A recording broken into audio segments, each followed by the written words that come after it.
Welcome back to the Green Beans Go channel. It's your host, me. I'm a little frustrated because I made this entire video. My storage was full, so as I was editing it and uploading it to YouTube, I accidentally deleted the file, so it couldn't upload, so now I have to redo it. So we're going to do this all in one take, one breath. Oklahoma versus Texas. We have the Red River Showdown, the Cotton Bowl, one of the biggest rivalries in college football. This is played at a neutral venue in Dallas, Texas. I don't know the distribution of fandom in this one. I would guess maybe 60-40 Texas, so we will see, but ultimately Texas is labeled the home team, but it is not a home game. It's going to be 73 degrees in this one, a perfect day for football.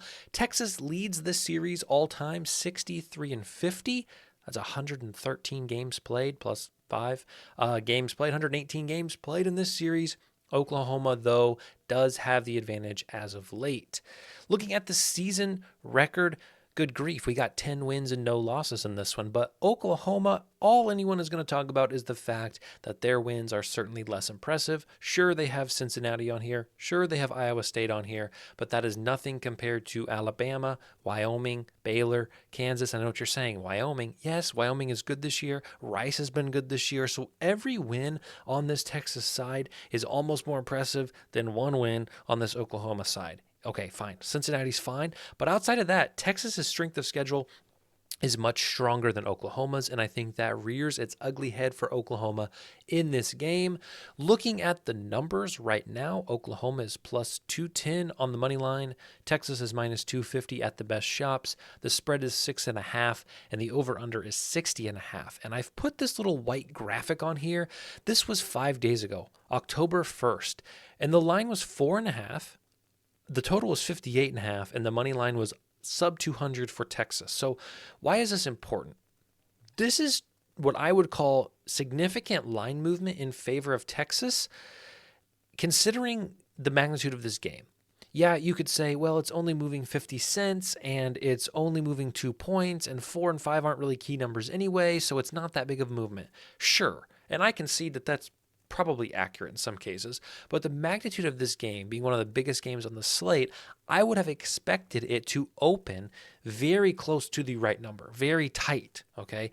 And it did not. So this shift, while you may argue is not very much, for this game, I think it is quite a bit. So what does that tell me? It tells me that Texas, some people got a great bargain on Texas. Texas was the sharper side, and minus 4.5 is much better than minus 6.5 in terms of how football games end up.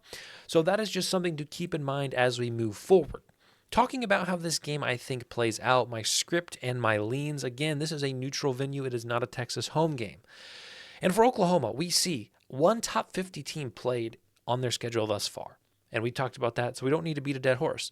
Gabriel, though, Dillon Gabriel, their quarterback, is the key to this game. And I'm going to say it 8 times in this video.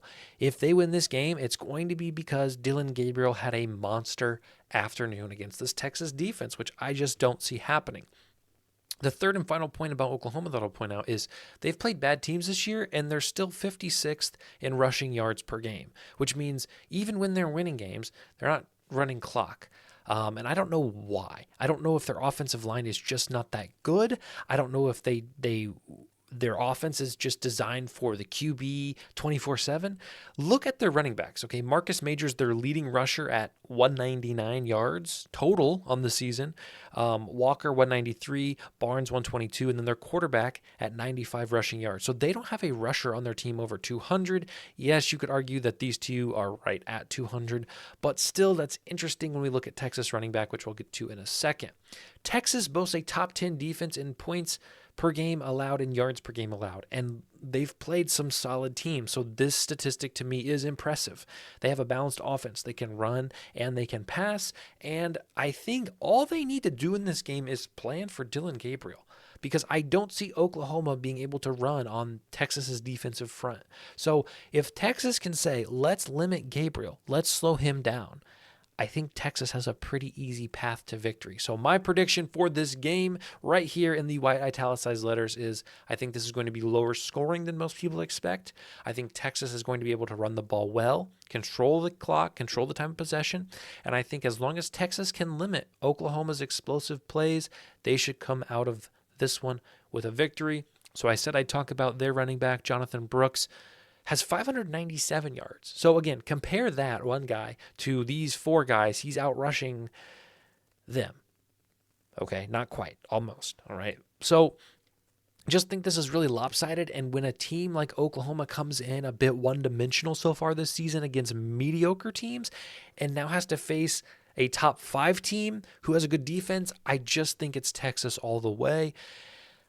I'll keep it close for you guys. 24-31 is my score prediction. Now let's look at some individual bets. FanDuel and DraftKings both have 50% profit boosts on this game. I'm going to do one for each, and I'm going to do a conservative one on the left and more of a wild one on the right. If you want to follow me on SoBet, I like to think about SoBet as a community of sports bettors and handicappers that come together and provide their content all in one place. So if you sign up for SoBet using my code GMG, it's $10 a month, and you get access to everyone's content. Now, you cannot post your own picks. They only allow approved people to post their own picks, but you can comment and you can interact with the handicappers. So that is pretty cool thing to do. My DraftKings pick, 50% boost. We're going to go Texas money line, Texas first half, and the under 65.5. Again, this just fits my game script. I think Texas can dominate and they can control the clock. So I like Texas to come out, start strong, lead at halftime, win the game, and the total to go under.